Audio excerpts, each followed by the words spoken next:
Penn State going to USC, 3:30 Eastern, CBS. If you like the SEC on CBS jingle, this is the Big Ten on CBS jingle, all right? So the same song, different logos, it is what it is. Penn State, a 4.5-point favorite going to the Coliseum.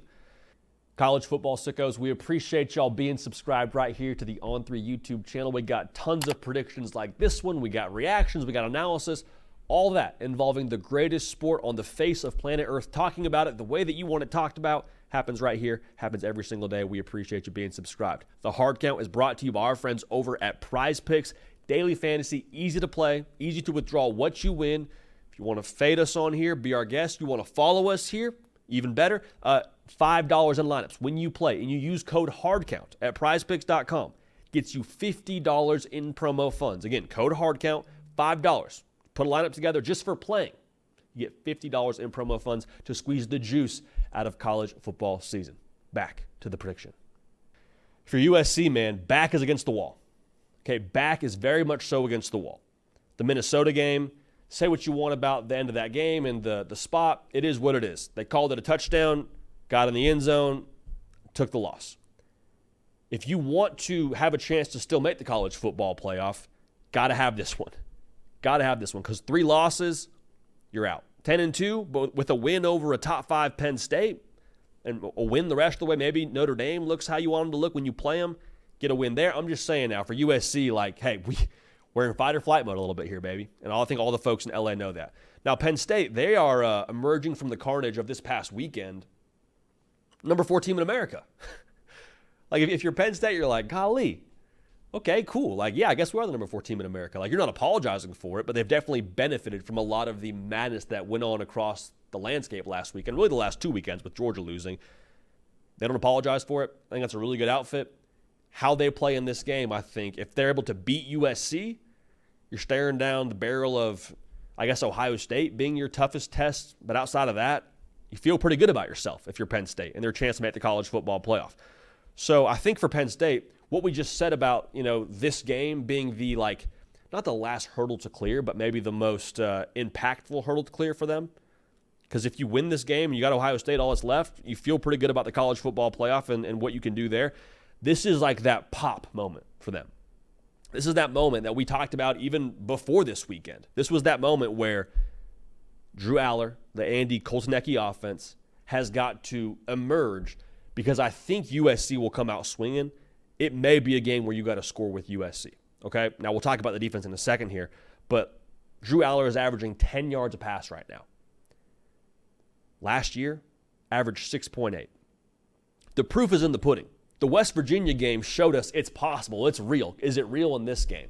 Is it real against Big Ten competition? Remains to be seen.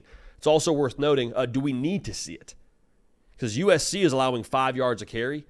There's a very real possibility that Penn State just hands the ball to their 2-headed monster in the backfield, and that ends up being the difference, and they just pound USC into submission. It's possible.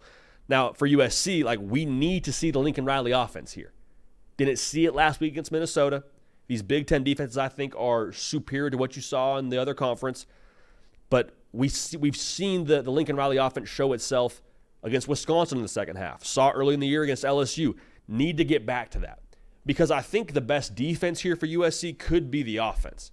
If you can force Penn State to have to score in the 30s with you, I don't know if they can do that. Not saying they can't, but they haven't revved the engine to that point consistently against good competition just yet. Okay? I think we do see Penn State lean pretty heavy on the run here. I think they'll keep it pretty simplistic. At some point, you're just we're not going to overcomplicate things. We just saw Minnesota run for almost 200 yards. We saw Michigan run for almost 300 yards. We're going to run the football.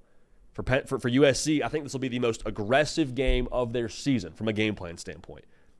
I'm talking offensively, we're taking shots. We're getting creative. Zachariah Branch, he needs to get more touches, the receiver for USC.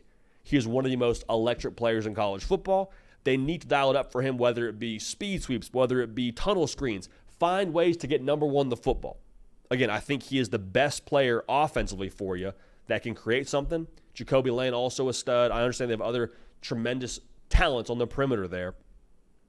But with what they have available, Zachariah Branch, to me, needs to be a bigger part of the game plan if I'm Lincoln Riley and company. This is their last stand for USC. speaking of the aggressive game plan, I think it's stack the box. I think that's what it is. Like, tell Drew Aller, hey, if you're going to beat us through the air, you're going to beat us with a vertical attack, great, but we're not going down, getting run on for darn near 200 yards like we did last week. At the end of the day, Penn State has a top 10 stop rate in all of college football. Shout out to Max Olson from ESPN for that stat. What's harder to believe? That USC forces Penn State to keep pace with them offensively, or that the USC defense just bows up and stops Penn State from being physical at the point of attack on the line of scrimmage. I don't know about y'all. This is not why I'm making this pick, but this is a big part of it.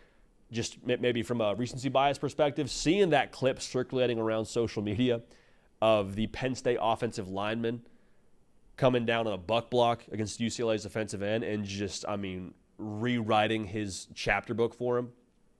It's going to be a physical attack from Penn State. I think that ends up being the difference. And I think that ultimately Penn State, similar to what happened last week against Minnesota for USC, I think it's a similar script.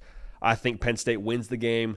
Kind of maybe Penn State touches 30, like a 31-23 type game, but ultimately I think Penn State, just too much physicality for USC as they're still evolving. I don't think USC is a bad football team, but I don't think they have enough to beat Penn State on this day. So we'll take Penn State to win.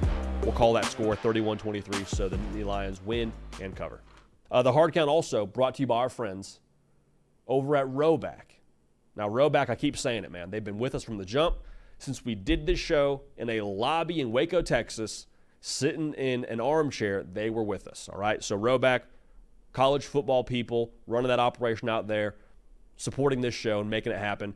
If you're looking for a game day polo on a hot day, they got you. Crispy season starting to ramp up for all of us here in the Southeast. Starting to get a little bit more, I don't want to say frigid, but, you're starting to move into the frosty windshield season. They got hoodies. They got Q-zips. They also got some shorts for you for those of y'all that are not yet in crispy season. Great mesh fabric that stretches. Awesome stuff from them. They've also now been leading the NIL charge. Guys like Jalen Milroe, Quinn Ewers, Caleb Downs, among others. They're becoming the go-to brand for college athletes. So use code JD at roback.com. That's RHOBACK.com for 20% off for all new customers, okay? That's performance polos, that's shirts, that's the shorts I mentioned, that's the hoodies, like all that, code JD at checkout. So we appreciate them bringing you all the show. We appreciate them getting all of us correct for crispy season, as well as the hot months of college football that are slowly but surely starting to leave us.